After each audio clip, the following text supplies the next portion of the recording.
எல்லாருக்கும் வணக்கம். மூச்சுக்கு முன்னொரு தடவை மாப்பிள்ளதான் எல்லாம்னு சொல்லுவீங்களே மாமா, இப்போ அதெல்லாம் என்ன ஆச்சு?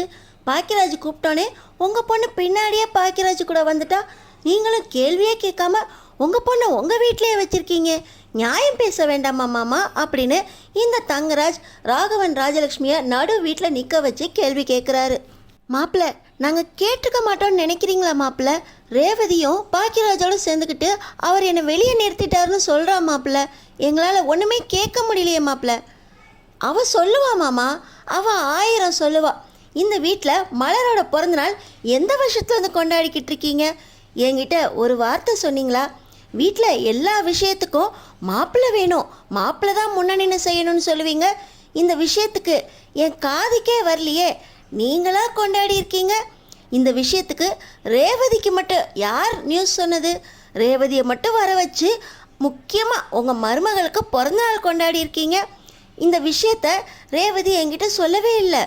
எங்கள் அம்மா கிட்ட திருவேற்காடு கோவிலுக்கு போகிறேன் அப்படின்னு சொல்லி 2 பசங்களையும் எங்கள் அம்மா கிட்ட விட்டுட்டு வந்திருக்கா. இந்த ரேவதி எவ்வளோ பொய் சொல்லியிருக்கா தெரியுமா மாமா? முதல்ல மலரணிக்கு பிறந்த நாள் அப்படின்னு எங்கள் வீட்டில் யாருக்குமே சொல்லலை. எங்கள் அம்மா கிட்ட திருவேற்காடு கோயிலுக்கு போகிறேன் அப்படின்னு பொய் சொல்லிட்டு பிறந்த வீட்டுக்கு வந்தது தப்பு. இந்த வீட்டில் விசேஷம் நடக்கிறதே எனக்கு தெரியாமல் நீங்களா விசேஷத்தை நடத்திட்டு என்கிட்ட அதையும் மறைச்சது 2வது தப்பு. சுரேஷ் மூலமாக விஷயத்தை தெரிஞ்சுக்கிட்டு நான் இந்த வீட்டுக்கு வந்ததுக்கப்புறமும் கூட ரேவதி என்கிட்ட உண்மையை சொல்லலை. அப்போ கூட பெருந்தன்மையாக உங்கள் பொண்ணோட தப்பை மறைச்சு நான் தான் விசேஷத்துக்கு வந்ததாக சொல்லி ரேவதியை கூட்டிகிட்டு போகிறதுக்காக வந்தேன் அப்படின்னு உங்கள் மாப்பிள்ளை பெருந்தன்மையாக ரேவதியை நான் கூட்டிகிட்டு போகிறதுக்கு வந்தேன். உங்கள் பொண்ணு சுருத்தியை நான் கண்டுச்சிட்டேனா, அதுக்கு உங்கள் பொண்ணு ரேவதி என்ன எங்கள் வீட்டு பொண்ணு இந்த மாதிரி தப்பெல்லாம் பண்ண மாட்டா அப்படின்னு என்னையே எதிர்த்து பேசுகிறா. இந்த வீட்டில் மாப்பிள்ளை தான் எல்லாம் அப்படின்னு வார்த்தைக்கு 300 தடவை சொல்லுவீங்களே மாமா. இந்த வார்த்தை மரியாதையெல்லாம் எங்கே போச்சு மாமா? என் பொண்டாட்டியை நான் கண்டிக்கணும்னு நினச்சேன். என்கிட்ட பொய் சொல்லக்கூடாது, என் வார்த்தைக்கு கட்டுப்பட்டு என் பொண்டாட்டி நடக்கணும்னு நினச்சேன். என் பொண்டாட்டி பொய் சொல்லனால அதுக்காக தான் மாமா நேற்று அவளை அடிக்க கூட இல்லை மாமா, வெளியே தான் நிற்கட்டும் அப்படின்னு கதவை மூடிட்டு நான் உள்ளே தான் உட்காந்துருந்தேன். நீங்கள் வேணால் கேட்டு பாருங்க, நான் உள்ளே உட்காந்து டிவி தான் பார்த்துக்கிட்டு இருந்தேன். அப்பையும் உங்கள் பையன் பாக்கியராஜ் என் வீட்டுக்கு வந்து என் பொண்டாட்டியை என் கூட வா அப்படின்னு கூட்டிகிட்டு போகிறான்.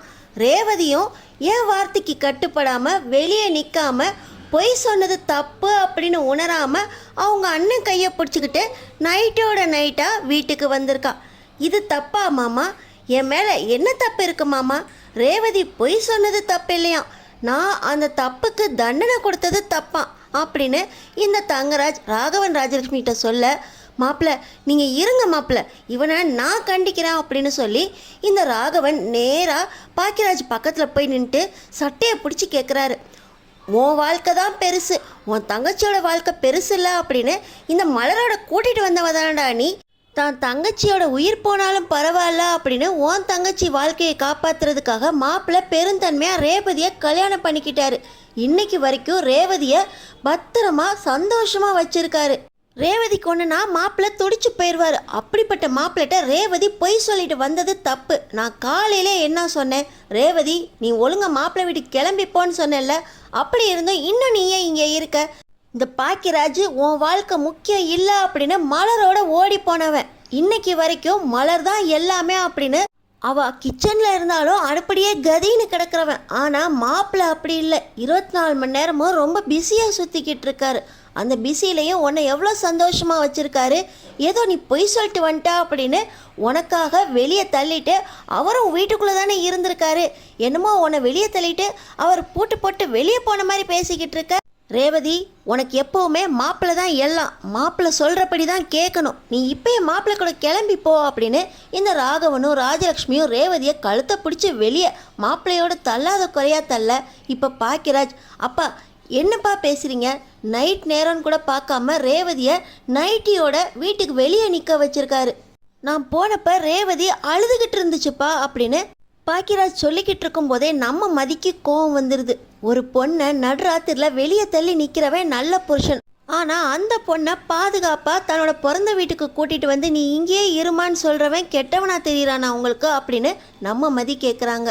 நீ பேசாமல் இருமா, நீ எந்த வம்பை எப்போ இழுத்துட்டு வருவனே தெரியாது, உன் வாயால் எந்த ஏழ்றையை எப்போ இழுத்துட்டு வருவனு வேற தெரியல, நீ பாட்டி எங்கள் குடும்ப விஷயத்தில் தலையிட்டு பிரச்சனையை பெருசு பண்ணிடாத, என் பொண்ணோட வாழ்க்கை தான் முக்கியம். அன்னைக்கு என் பையன் குடிச்சிட்டு வந்தான் அப்படின்னு நீ ஹாலில் சோஃபாவில் வந்து படுத்திருந்தியே, அப்போ உனக்காக பேசி ரூமில் உன்னையும் சேர்த்து வச்சு என் பையனோட தான் இருக்கணும்னு சமாதானப்படுத்தி வச்சல, அதே போல தான் என் மாப்பிள்ளை இப்போ என் பொண்ணை வெளியே நிற்க வச்சிருக்காரு.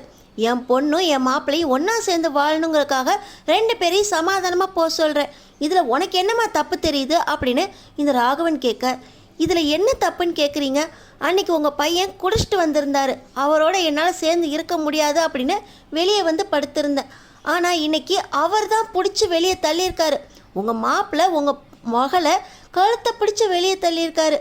ஆனால் உங்கள் மாப்பிள்ளை செஞ்சது சரி, உங்கள் பொண்ணு அங்கேருந்து கிளம்பி வந்தது தப்புன்னு சொல்கிறீங்களா அப்படின்னு நம்ம மதி கேட்குறாங்க. உன்னோட வார்த்தையெல்லாம் இங்கே செல்லுபடி ஆகாதுமா. என் பொண்ணு என் மாப்பிள்ளையோட சந்தோஷமாக வாழணும். என் மாப்பிள்ளைய என் பொண்ணை வந்து கூப்பிட்டுட்ருக்காரு. என் பொண்ணை நான் மாப்பிள்ளை கூட அமுச்சு வச்சா தானே அவள் வாழ்க்கை சந்தோஷமாக இருக்கும். இவ ஒரு பக்கம் அவர் ஒரு பக்கம் இருந்தால் எப்படி சந்தோஷமாக இருக்கும்? பிள்ளைங்க யார் கூட போய் எப்படி இருக்கும்? நீ பிள்ளைங்களை பற்றி யோசிக்கணும்ல அப்படின்னு சொல்ல, இப்போ பார்த்தீங்கன்னா நம்ம தங்கராஜ், சரியாக சொன்னீங்க மாமா, அங்கே 2 பிள்ளைங்களும் அம்மா அம்மான்னு கேட்டுக்கிட்டு இருக்கு. இவ பாட்டு இங்கே வந்து உட்காந்துருக்கா. புருஷனும் வேண்டாம் பிள்ளையும் வேண்டாம் அப்படின்னா இவளுக்கு எதுக்கு மாமா கல்யாணம் பண்ணி வச்சிங்க? பாக்கியராஜ்கிட்ட கேளுங்க, கல்யாணம் பண்ணணும் அப்படின்னு மலரை கல்யாணம் பண்ணிட்டு வந்தார்ல, அதே மாதிரி நான் ரேவதியை கல்யாணம் பண்ணிக்கிட்டு என் பிள்ளைங்களோட சந்தோஷமாக இருக்கணும்னு நினைக்கிறேன். தப்பு பண்ணுறப்ப கண்டிக்கிறது நியாயம்தானே, அப்போ தானே அந்த தப்பை இன்னொரு தடவை பண்ண மாட்டா அப்படின்னு இந்த தங்கராஜ் மறுபடியும் ராகவன் கிட்ட நியாயம் கேட்க, நீங்கள் இருங்க மாப்பிள்ள, என் பொண்ணுக்கு புரிய வச்சு நான் உங்கள் கூட அனுப்பி வைக்கிறேன், இவளை அடித்தாது உங்கள் கூட அனுப்பி வைக்கிறேன் மாப்பிள்ள அப்படின்னு இந்த ராகவன் சொல்ல, மாப்பிள்ள நீங்கள் ரொம்ப நேரமாக நிற்கிறீங்க, உட்காருங்க மாப்பிள்ள, ஏய் மலரு போய் காஃபி கொண்டு வா, ஏய் ரேவதி நீ ஒழுங்கா ட்ரெஸ் எல்லாம் மாற்றிட்டு மாப்பிள்ளை கூட கிளம்புற வழியை பாரு அப்படின்னு ராஜலக்ஷ்மி சொல்கிறாங்க.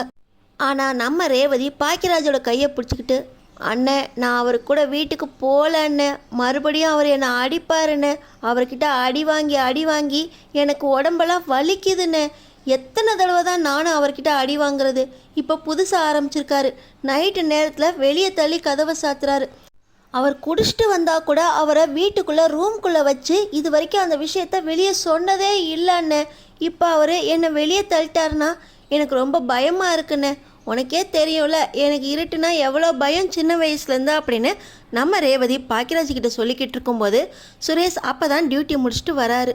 மாமா எப்போ வந்தீங்க?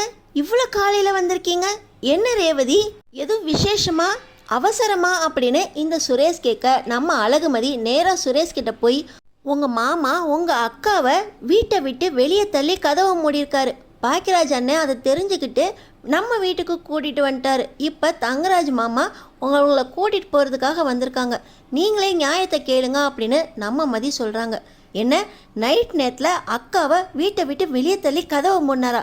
மாமா என்னாச்சு மாமா, ஏன் மாமா அக்காவை இப்படி பண்ணீங்க அப்படின்னு இப்போ சுரேஷ் கேட்க, அது ஒன்றும் இல்லைடா மச்சான், ரேவதி நேற்று என்கிட்ட பொய்ய சொல்லிட்டு இந்த மலரோட பிறந்தநாளுக்கு வந்தா, அதுக்கு கண்டிக்கிறதுக்கு வெளியே நிற்க வச்சேன், இதை ஒரு பெரிய விஷயமா உங்கள் அண்ணன் ரேவதியை வீட்டுக்கு கூட்டிகிட்டு வந்துட்டான், அதுக்கு தான் மச்சான் பேசிக்கிட்டு இருக்கேன், ரேவதியை நான் இப்போ எங்கள் வீட்டுக்கு கூட்டிகிட்டு போகிறேன் அப்படின்னு தங்கராஜ் சொல்ல, மாமா அக்காவை நீங்கள் வெளியே தள்ளி நிறுத்துனீங்களா, தப்பு மாமா அப்படின்னு நம்ம சுரேஷ் தங்கராஜ்கிட்ட சொல்ல, என்னடா நீ உங்கள் அண்ணன் பக்கம் சாயிறியா, நீ இந்த மதியை கல்யாணம் பண்ணதுலேருந்து உன் வார்த்தையே சரியில்லை, அன்னைக்கு மதி வீட்டில் வச்சு எல்லாருமே என்னை அவமானப்படுத்தினப்போ கூட வெளியே வந்து தான் நீ சாரி கேட்ட, இப்பயும் வீட்டுக்குள்ளே வந்த உடனே உன் பொண்டாட்டி உன் காதில் வந்து ஓதுறா, அவளுக்கு சாதகமாக பேசிக்கிட்டு இருக்க, இதுதான் தலையின மந்திரமா, உன் பொண்டாட்டி கல்யாணத்துக்கு அப்புறம் உன்னை ரொம்பவே மாற்றிட்டாடா அப்படின்னு இந்த தங்கராஜ் சொல்ல, மாமா நீங்கள் பண்ணது தப்பு,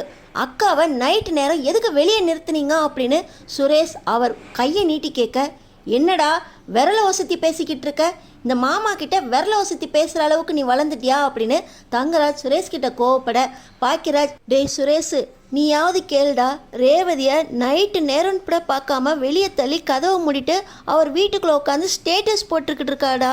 நான் அந்த ஸ்டேட்டஸை பார்த்துட்டு தான் ரேவதிக்கு என்ன ஆச்சோ ஏதாச்சோ அப்படின்னு வீட்டுக்கு போனால் ரேவதி வெளியே உட்காந்து அழுதுகிட்டு இருக்குடா. நான் உள்ளே கூட்டிகிட்டு போங்க, விஷயத்தெல்லாம் வீட்டுக்குள்ளே வச்சு பேசலாம் அப்படின்னு நான் பேசினேன்டா. ஆனால் அப்போ கூட இந்த மனுஷன் இறங்கவே இல்லை. அதுக்கு தான் ரேவதியை வீட்டுக்கு கூட்டிகிட்டு வந்தேன். இங்கே வந்தால் அப்பாவும் அம்மாவும் ரேவதியை மாப்பிள்ளை கூட தான் போகணும், ரேவதி மேலே தான் தப்புன்னு பேசுகிறாங்கடா. என் வார்த்தையை கொஞ்சம் கூட கேட்கவே மாட்டேங்கிறாங்கடா அப்படின்னு பாக்கியராஜ் சுரேஷ்கிட்ட சொல்ல, நீ சொல்கிறது சரிதானே, இன்னைக்கு வரைக்கும் நானும் மாமாவுக்கு மரியாதை கொடுத்தேன் அப்படின்னா அது ரேவதியோட வாழ்க்கைக்காக தான். ரேவதியவே வெளியே தள்ளி கதவை போட்டினார்னா மாமா என்ன மச்சான் என்ன, மாமா நீங்கள் செஞ்சது தப்பு. இந்த விஷயத்தில் என்னால் உங்கள் மேலே சட்டப்படி நடவடிக்கை எடுக்க முடியும். பெண்களுக்கு எதிரான வன்கொடுமை சட்டத்தின் மூலமாக நான் உங்கள் மேலே அரெஸ்ட் வாரண்ட் பிறப்பிக்க முடியும். நான் உங்களை அரெஸ்ட் பண்ணிட்டுமா மாமா அப்படின்னு சுரேஷ் கேட்க, நான் வாங்கி கொடுத்த வேலையை வச்சு நீ என்னைய அரெஸ்ட் பண்ணுவியாடா அப்படின்னு இந்த தங்கராஜ் சுரேஷ்கிட்டேயே எகிரிக்கிட்டு போக, பக்கத்தில் இருக்க ராகவனும் ராஜலட்சுமியும் டேய் சுரேஷ் வந்தது வராதுமா மாமா கிட்ட என்னடா எதிர்த்து பேசிக்கிட்டு இருக்க, அவரு நம்ம வீட்டு மாப்பிள்ளை கூட மரியாதையை உனக்கு கொடுக்க தெரியாதா, என்னாச்சு உனக்கு, உங்கள் அண்ணன் பேச்சை கேட்டு நீ மாமாவே எதிர்த்து பேசிக்கிட்டு இருக்கியா அப்படின்னு ராகவன் கையை வாங்கிட்டு வர, நம்ம ரேவதி யாரும் எந்த பிரச்சனையும் பண்ண வேண்டாம், இப்போ என்ன நான் இவரோட வீட்டுக்கு போகணும் அவ்வளோதானே, நான் வீட்டுக்கு போகிறேன், ஆனால் மறுபடியும் இந்த வீட்டு பக்கம் திரும்பியே வரமாட்டேன், செத்தாலும் இனிமேல் நான் அந்த வீட்டில் தான் அப்படின்னு நம்ம ரேவதி அழுதுகிட்டே போய் காரில் உட்காடுறாங்க. அக்கா நீ அங்கே போக வேண்டாம்க்கா அப்படின்னு சுரேஷ் பின்னாடியே வர, தங்கராஜ் ரொம்ப சந்தோஷமாக ரேவதியை நான் கூட்டிகிட்டு போகிறேன் அப்படின்னு கிளம்பி போக, பாக்கியராஜ் ரேவதியோட வாழ்க்கையை இப்படியே கெடுத்துட்டிங்களே, மரியாதை இல்லாத குடும்பத்தில் அவளால் எப்படி வாழ முடியும், உங்களுக்குலாம் புரியவே புரியாதா அப்படின்னு பாக்கியராஜ் கண் கலங்க. அடுத்தடுத்து என்ன நடக்க போகுதுன்னு தெரிஞ்சுக்கிறதுக்கு நம்ம சேனலை சப்ஸ்கிரைப் பண்ணி தொடர்ந்து பாருங்கள்.